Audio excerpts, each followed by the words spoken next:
لسروی مجاری زیادتر جهجای مالس کاگنز بردف که کمپانیان پیش اسازی نفت کردستان اپیکور جو واشنطن دپرسم هجای مالس تو گلک بخیراتی کردستان 24 وزارت نفت عراق بلز داخوازا کمبونه کسی قولی دنابرا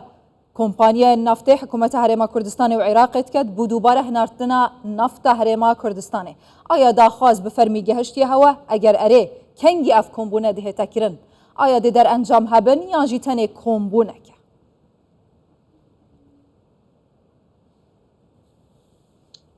Rojbash, Choni, good morning from Washington, D.C. This announcement that we saw from Iraqi Ministry of لەلایەن وەزارەتی نەوتی عێراق و بینیمان ڕاگەنراوێکی گرنگە ئەمان بۆ یەکەم جارە کە وەزارەتی نەوت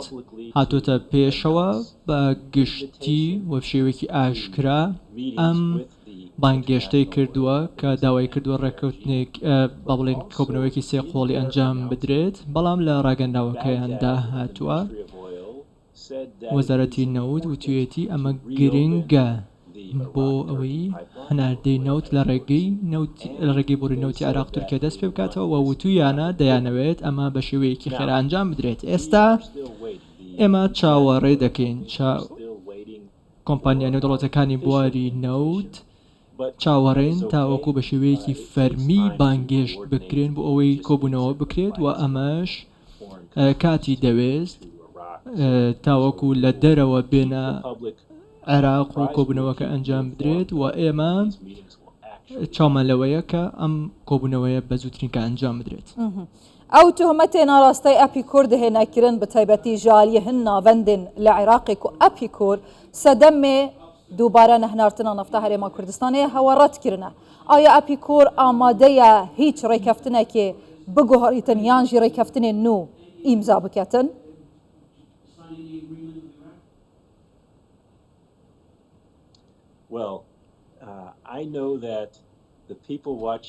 من دەزانم خەڵک ئێستا سەیری کوردستان 24 دەکەن و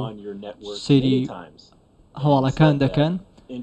من چەندین جار وتمە کە کۆمپانیا نێودەوڵەتەکانی بوارێنەوەت ئامادەن هەناردەی نەوت دەست پێ بکەنەوە و دوێنێش ڕاگەرناوێکمان بڵاو کردوێتەوە با ببینین بزانین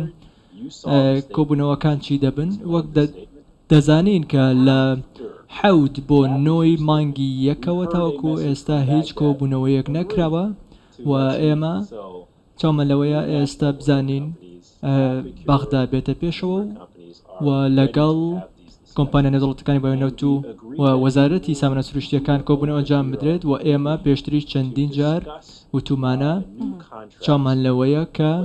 گفتوگۆ لەبارەی گرێبەستەکانەوە بکەین و هەر گۆڕانکاریەکیش لە گرێبەستەکانیش بکرێت دەبێت حکوومەتی هەرێمی کوردستان و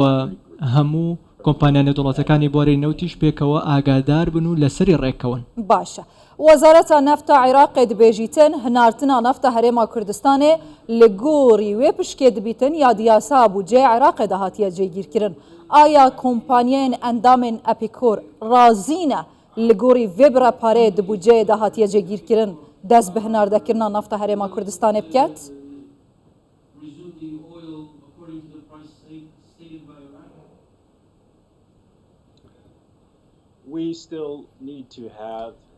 ئێمە هێشتا پێویستمان بە گفتوگۆی باش هەیە ئێستا تاوەکو ئێستا کۆمپانیەکان تاوەکو ئێستا هیچ ڕاگەنراوێک و هیچ ئەجندایەک پێشنیاز نەکراوە بۆ ئەوەی گرێبەستێکی نوێ واژۆ بکرێت ئێستا گونجاو نییە بۆ من پێش ئەوەی گفتوگۆکان قسە بکەم و لە پێش میدیا ئەم شتانە ئاشکرا بکەم ئێمە سەرنجمان لەسەر ئەوەیە دەمانەوێت لە گفتوگۆکان پێشنیازێکی نوێ بکرێت تاوەکو ڕێککەوتنی نوێ واژۆ بکرێت باشە یعنی حتا vê dema em têdaneye kompaniyayên endamên Epicor amadene rêkeftinekê dî بۆ هەناردەکردنا نەفتە هەرێما کوردستانê digel Iraqê îmza bikin؟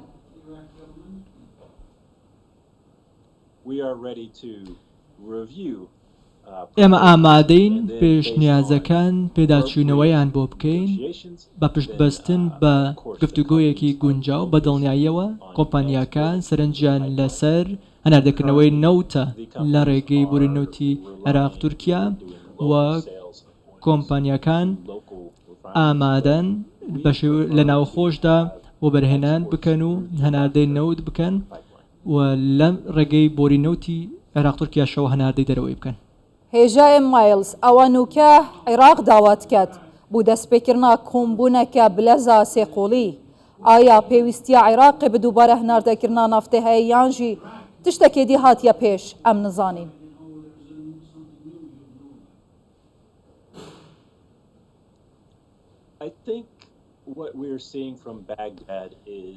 ئەوەی دەیبینین لە بەغداوە ئەوان تێدەگەن لەوەی کە ئەو نەوتەی لە هەرێمی کوردستان هەیە گرنگە بۆ پیشەسازی نەوتی تەواوی وڵاتەکە. ئێستا لە باشوورەوە لە ئۆمقەسر لە بەسرەوە هەناردە دەکرێت نەوت، بەڵام لە هەرێمی کوردستان 450,000 بەرمیل نەوت ڕۆژانە بەرهەم دەهێنێت و پێشتر لە باکوورەوە هەناردەی دەرەوە دەکرا لە ڕێگەی بۆری نەوتی عێراق تورکیاوە. ئەمەش بەشێکە لە نەوتی عێراق هەناردە دەکرێت و ئێمە ئەو کۆبوونەوانەی کە لە ئۆپێک ئەنجام دراون و پێویستە ئەم نەوتە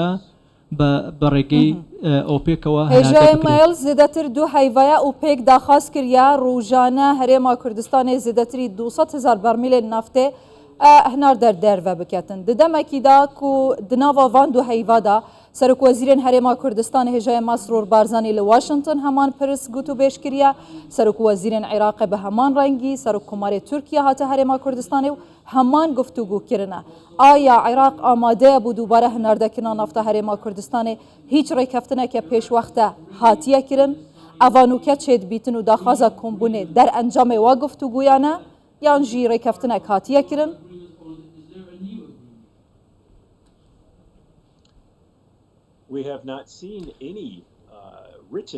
ئێمە هیچ ڕێکەوتنێکی نووسراومان نەبینیوە، بەڵام ئەو ئاماژە رێنیانە ئەوەیە کە بەغدا ئامادەیە گفتوگۆمان لەگەڵدا بکات. ئەمە شتێکی نوێیە. با من پێت بڵێم لێرەدا چەندین هەوڵ دراوە و سەرۆکوەزیران مەسرور بارزانی کارێکی زۆر باشی کردووە، هەوڵێکی زۆر باش کردووە بەم ئاراستەیە لە کۆشکی سپی لە لەگەڵ ئەندامانی کۆنگرێز کاری کردووە بۆ ئەمە بەستە تاوەکو هەناردەی نەوت دەست پێ بکاتەوە و لە هەرێمی کوردستانیش کارێکی باش کراوە. بە هەمان شێوەش لە کۆمپانیا ئەندامەکانی ئەپیکوریش لە واشنگتن کاریان کردووە تاوەکو هەناردەی نەوت لە ڕێگەی بۆری نەوتی عێراق تورکیا دەست پێ بکاتەوە، بەڵام ئێستا دەیبینین بەغدا گوێی گرتووە. ئەمەش ئاماژەیەکی باشە تاوەکو هەناردەی نەوت دەست پێ بکاتەوە. باشە و هەروەها ئەو بەرپرسەی ئەمریکاش هاتە بەغدا و هەرێمی کوردستان بە هەمان شێوە ئاماژەیەکی باش بوو تاوەکو هەناردەی نەوت لە ڕێگەی بۆری نەوتی عێراق تورکیا دەست پێ بکاتەوە. کاگەنس ئەف پارەی بەغدای دانای بوچی هەندێکێمە بوو دەرهینانە نافتێ لە هەرێما کوردستانی ئەگەر چنەک و دەمەکیدا دەموگرافیا جودایە و ئاوایە دەرهینانێ جودایە خوار و ناڤەڕاستە عێراقی سەحرایە و هەرێما کوردستانێژی چول و چیانە بوچی ئەف پارەیە کێم هاتیە دانان.